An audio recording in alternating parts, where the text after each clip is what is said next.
மரியாதைக்குரிய பத்திரிகையாளர் நண்பர்கள், ஊடக நண்பர்கள், அவங்க எல்லாத்துக்கும் என்னுடைய பணிவான வணக்கம். அதே மாதிரி இத்தனை பாட்டிமார்கள்லாம் வந்து நடிச்சுட்டு வந்துருக்காங்க. எவ்வளோ நேச்சுரலாக நடிக்க முடியுமோ அவ்வளோ நேச்சுரலாக. எனக்கு சில நேரங்கள் அதில் வந்து ராஜ்குமார் டைலாக் எழுதினாரா இல்லை அவங்களே சொந்தமாக பேசிட்டாங்களா அப்படிங்கிற அளவுக்கு சந்தேகம் வந்தது. அந்த அளவுக்கு ரொம்ப இயல்பாக பண்ணிட்டாங்க. எல்லாத்துக்கும் மேடையில் இருக்கிறவங்க எல்லாரும் ஒரு நாள் தான் இருக்குது, நான் அன்னைக்கு. ஸோ இந்த புத்தாண்டில் திரைக்கு, தமிழ் திரைக்கு ஒரு சிறப்பான செய்தி, ஒரு சிறப்பான ஒரு இது நடந்திருக்கு அப்படின்னு சொன்னோம்னா அது வந்து இந்த ஆஹா இவங்க ஃபைண்டுன்னு சொல்லி இவங்க வந்து கிடைச்சதுங்கிறது இருக்கு. இதுதான் தமிழ் திரை 2025க்கு வந்து எல்லாருக்குமே ஒரு ஒரு பிரைட் ஃபியூச்சர் தெரியுது அப்படிங்கிற லெவலுக்கு இவங்க வந்ததுங்கிறது வந்து சினிமாவை நோக்கி வரக்கூடிய இளைஞர்கள் எல்லாத்துக்குமே மிகப்பெரிய உதவியாக இருக்கும். அதனால் அவங்களுக்கு ஸ்பெஷல் தேங்க்ஸ் வந்து நான் சொல்லிக்கிறேன். ஏன்னா நான் ஆஹா டீம் அப்படின்னு சொல்லி சொன்னோடனே தமிழ் எங்கே கரெக்டாக பேசுவாங்களா இல்லையா அப்படின்ட்டு இருந்தால் கவிதா வந்து ரொம்ப பிரமாதமாக பேசுனாங்க. நிறைய உதாரணங்கள் எல்லாம் வேறு சொன்னாங்க. நிறைய பூ பூத்தது அவங்க சொல்லும்போது. நான் அடிக்கடியோட மீட்டிங்கில் சொல்லுவேன், எல்லா பூவாசமும் வந்து காற்று எப்படி வீசுதோ அந்த டைரக்ஷனில் தான் போகும். அந்த பூவாசங்கிறது ஒரே ஒரு பூவாசம் மட்டும் காற்று வீசுகிற திசைக்கும் எதிர்த்து போகும் அப்படின்னு சொல்லிட்டு சொல்லுவேன். என்னென்னா அந்த பூ ஒரு மனிதனுடைய நட்பண்பு அப்படின்னு சொல்லிட்டு.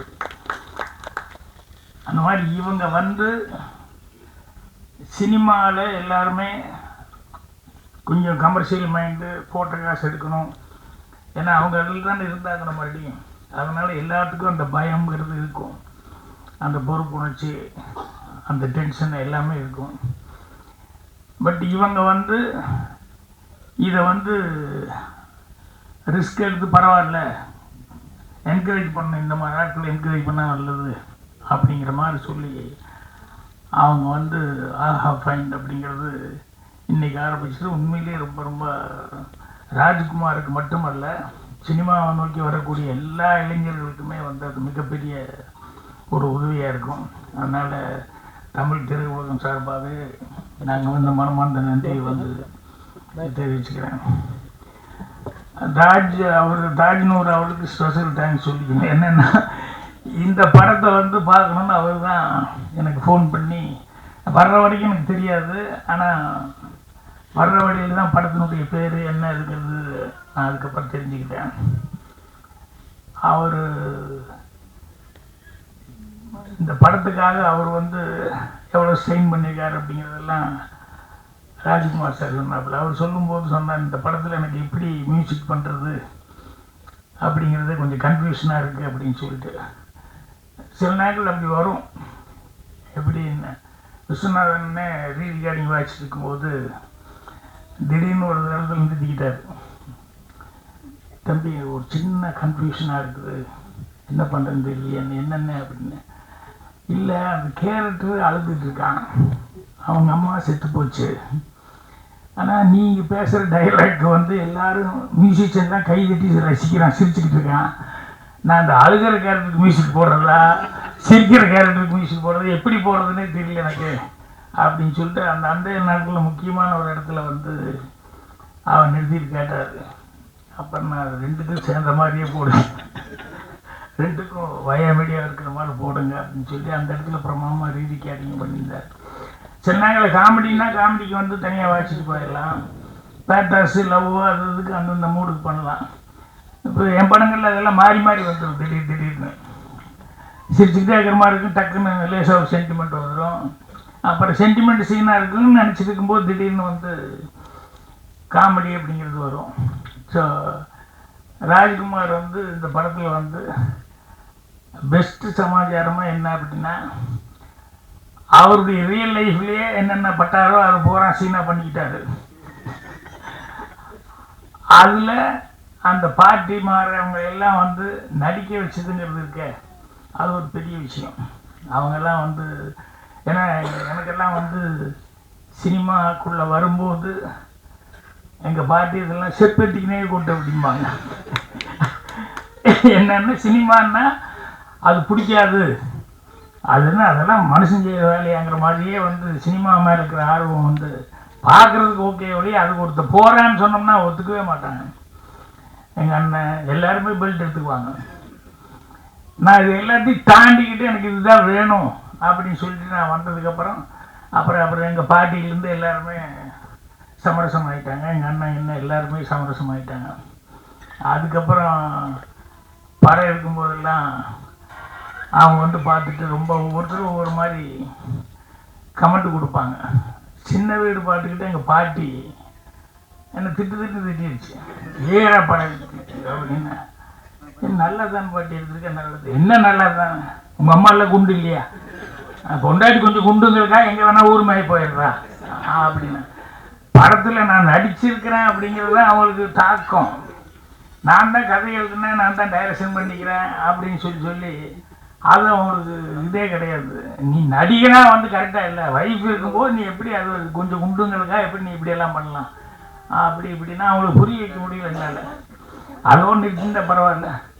அடுத்த தடவை எடுக்கிறதுக்கு முன்னால் முதல்ல என்கிட்ட கதையை சொல்லுவது எங்கள் பாட்டி. அந்த மாதிரி ராஜ்குமார் கதையை சொல்கிறதுக்காக நிறைய இடத்துக்கு போவார் இல்லையா. நான் வந்து முதல் கண்டிஷனே சினிமா எடுக்கும்போது டைரக்ஷன் பண்ணும்போது என் ப்ரொடியூசர்கிட்ட முதல் கண்டிஷனே நான் யாருக்கிட்டையும் போய் கதை சொல்ல மாட்டேன், அதுக்கு சம்மதம்னா என்னை டைரக்டரை ஃபிக்ஸ் பண்ணுங்க, இல்லை ஃபைனான்சியல் வர்றாரு, டிஸ்ட்ரிபியூட்டர் வர்றாரு, இவங்க வர்றாங்க அவங்க வர்றாங்கன்னு சொன்னோம்னா அவங்ககிட்ட தான் கதை சொல்லணும். என் மேலே நம்பிக்கை இருந்தால் என்னை டைரக்டராக போட்டு எடுங்க. ஆனால் யாருக்கிட்டையும் வந்து கதை சொல்ல மாட்டேன். படம் வந்து கடைசியில் பார்க்க சொல்லுவேன், படம் வந்து நம்பிக்கையாக அவங்களுக்கு பார்க்குற அளவுக்கு இருக்கும் அப்படின்னு சொல்லிட்டு அது வந்து ராஜ்குமார்லாம் அப்படி சொல்லியிருக்கிறதுக்கான வாய்ப்பு இல்லை, தேடிக்கிட்டு தான் போயிட்டு இருந்தேன். எனக்கு அந்த வாய்ப்பு என்னென்னா எங்கள் டைரக்டனுடைய படம் 3 படம் கண்டினியூஸாக சக்ஸஸ் ஆனதுனால எனக்கெல்லாம் வந்து அந்த நம்பிக்கைங்கிறது வந்துடுச்சு.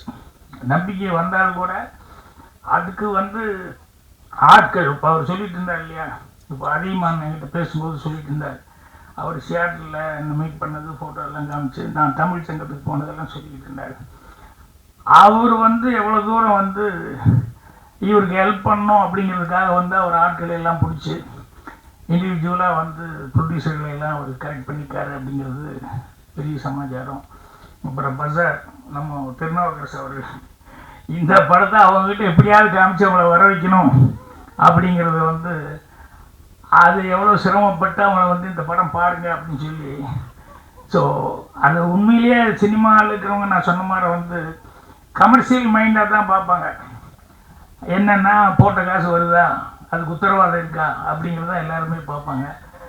நல்ல படம் எடுத்தால் கூட சில நேரங்களில் வந்து கையை கடிச்சிட்டு என்ன பண்ணுறது அப்படிங்கிறதுனால இது ஜனங்கிட்ட போகுமா போகாதா அப்படிங்கிற ஒரு குழப்பம் இருக்கும். ஜனங்கிட்ட போகிறது அப்படிங்கிறது போனால் தானே தெரியும் அது நல்லா இருக்கா இல்லையாங்கிறது, போகாமையே எப்படி தெரியும்.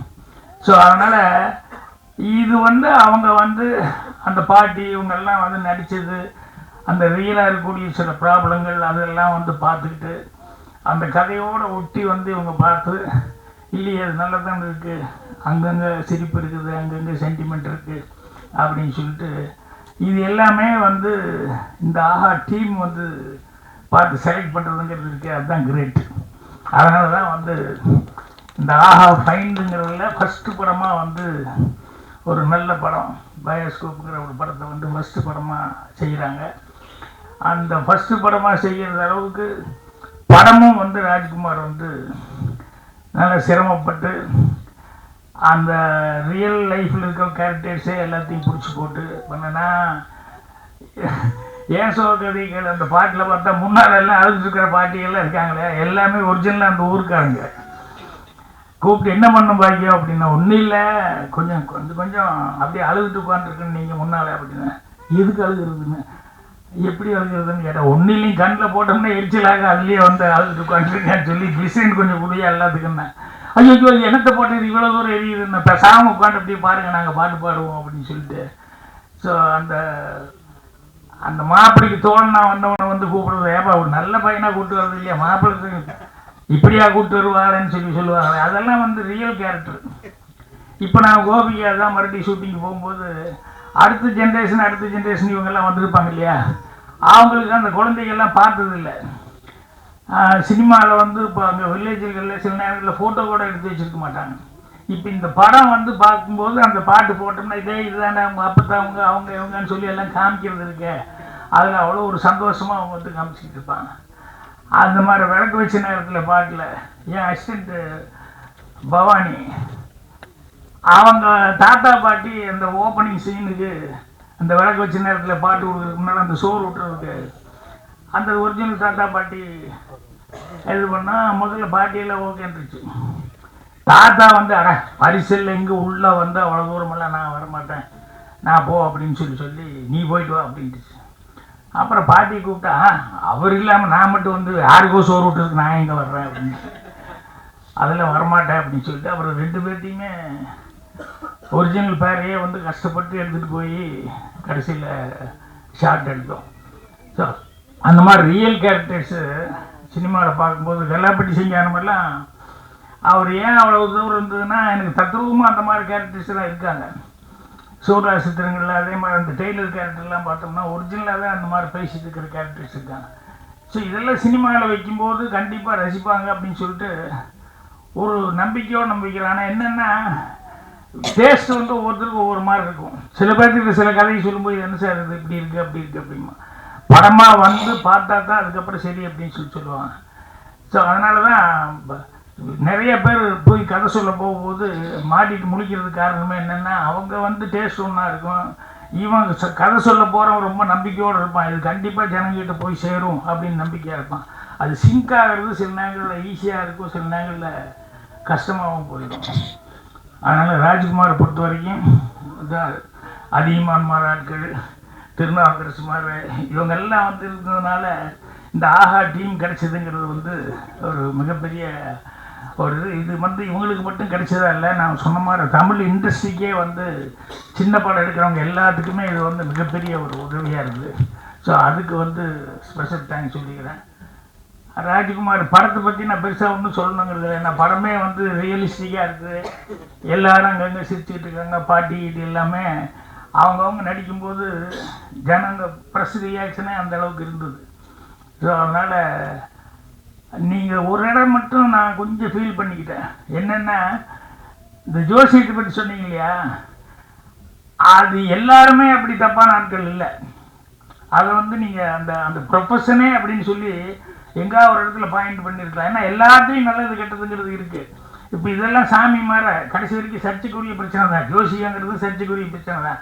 ஆனால் எனக்கு தெரிஞ்சு ஜோசியத்தில் வந்து அந்த கணக்கு மேட்ச் அப்படிங்கிறத வச்சுக்கிட்டு சில பேர் சொல்லுவாங்க. அந்த மேட்ச்னு சொன்னது இவங்க எப்படி சொன்னாங்க அப்படின்னு சொன்னோம்னா எனக்கு ரொம்ப ஆச்சரியமாக இருக்கும். நான் இப்போ 4 நாளைக்கு முன்னால் கூட சொல்லிகிட்டு இருந்தேன்.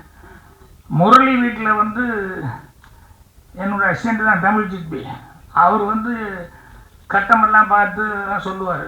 முரளி வீட்டுக்கு போனப்போ முரளிக்கே அவங்க பையனுக்கு யாருக்கோ பாருங்க அப்படின்னு சொல்லி ஜாதகமெல்லாம் எடுத்து நீட்டினப்போ இவர் அப்படியே பார்த்துக்காரு. அவங்க பொண்ணு அவங்க என்னென்னா அந்த பொண்ணுக்கு சுத்தமாக படிப்பே வராது, இது தேராது, எப்படி கல்யாணம் முடிச்சுட்டா விட்டுற போகிறோம் அப்படிங்கிற லெவலில் அவங்க நினச்சிருந்தாங்க. இவர் போய் இவங்களுக்கெல்லாம் பார்த்துக்கும் போது இது பொண்ணு ஜாதகமாக, ஆமாம் இந்த பொண்ணு டாக்டர் ஆகுங்க அப்படின்னா, இது 8ஆம் கிளாஸ் 10ஆம் கிளாஸ் தேர்றது ரொம்ப கஷ்டம், விளையாடவே இல்லை நீங்கள் அப்படின்னு சொல்லிட்டு யாருமே வீட்டில் நம்பலையா. அவர் வந்து டாக்டர் ஆகுன்னு சொன்னார். உண்மையிலே அந்த பொண்ணு டாக்டர் ஆகிடுச்சு. அதுக்கப்புறம் என்னன்னா எப்படி சிற்பி இப்படி சொல்கிறீங்க அப்படின்னா, சரி இது ஒரு கணக்கு தான் சார், அதனால் வந்து சில விஷயங்கள் வந்து கரெக்டாக ஒர்க் அவுட் ஆகுது, நான் ஒரு 2000-3000 ஜாதகம் பார்த்துக்கிட்டு அதுக்கப்புறம் சொன்னேன். ஆனால் எல்லாரும் அந்த மாதிரி கெட்டிக்கிறதாம இருப்பாங்கன்னு சொல்ல முடியாது. இதை வச்சு பொழப்பு நடத்திட்டு இருக்கவங்க நிறைய பேர் இருக்காங்க. நீங்கள் சொல்லும்போது அந்த மாதிரி ஆட்களை மட்டும்தான் நம்ம மென்ஷன் பண்ண மாதிரி இருக்கணும். ஏன்னா அதில் வேறு மாதிரி இருக்கவங்கெல்லாம் இருக்காங்க இல்லையா. ஸோ ஆனாலும் படத்தில் வந்து அந்த மெசேஜுங்கிறது வந்து கடைசியில் அந்த குழந்தைகள்லாம் பேசுகிற மெசேஜ் இருக்க, அது வந்து ரொம்ப கன்வீன்சிங்கான மெசேஜாக இருந்தது.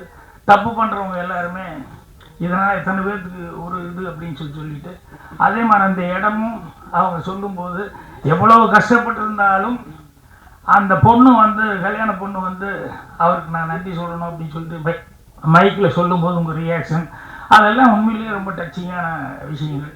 ஸோ இந்த படம் கண்டிப்பாக ஜனங்கக்கிட்ட கண்டிப்பாக அதை ஏன்னா அவங்க வர வைக்கிறது தான் கஷ்டம், வந்துட்டாங்கன்னா ஆரம்பத்துலேருந்து கடைசி வரைக்கும் ரொம்ப அருமையான ஒரு மாலை வேலையாக தான் நான் பார்க்குறேன். ஸோ எல்லாருக்கும் வந்து ப்ரொடியூசர் பஜார்னு சொல்கிறாங்க அப்படின்னா என்ன அப்படின்றதே ஒரு ஃபஸ்ட்டு ஒரு கேள்வியாக இருக்கும்னு நினைக்கிறேன். ஃபஸ்ட்டு ஒரு 1 மினிட்டை டக்குன்னு நாங்கள் என்ன பண்ணுறோன்றதை சொல்லிடுறோம். ஸோ இது வந்து ஒரு திரைப்படங்களுக்கான திரைப்பட வர்த்தக எப்படி வந்து ஒரு மூவியை வந்து சேல்ஸ் பண்ணுறதுக்கான ஒரு பிளாட்ஃபார்ம், ஒரு online market place for movie rights sales and acquiring அப்படின்றதுக்கான ஒரு பிளாட்ஃபார்ம் இது. ஒரு 2 இயர்ஸாக நாங்கள் இதை பில்ட் பண்ணிகிட்டு இருக்கோம். அண்டு அது பற்றின ஒரு டிஸ்கஷன் தனியாக, அது என்ன பண்ணுறோம் ஏது பண்ணுறோன்றதெல்லாம் டீட்டெயிலாக சொல்கிறேன். ஸோ ராஜ்குமார் வந்து எனக்கு இயக்குனர் குழந்தை வேலப்பன் மூலமாக எங்ககிட்ட வந்துட்டு இந்த படத்தை வந்து எங்கிட்ட காமிச்சார். அண்டு நண்பன் குழந்தையும் வந்து இந்த படம் நீ கண்டிப்பாக பார்க்கணும் அப்படின்னாரு.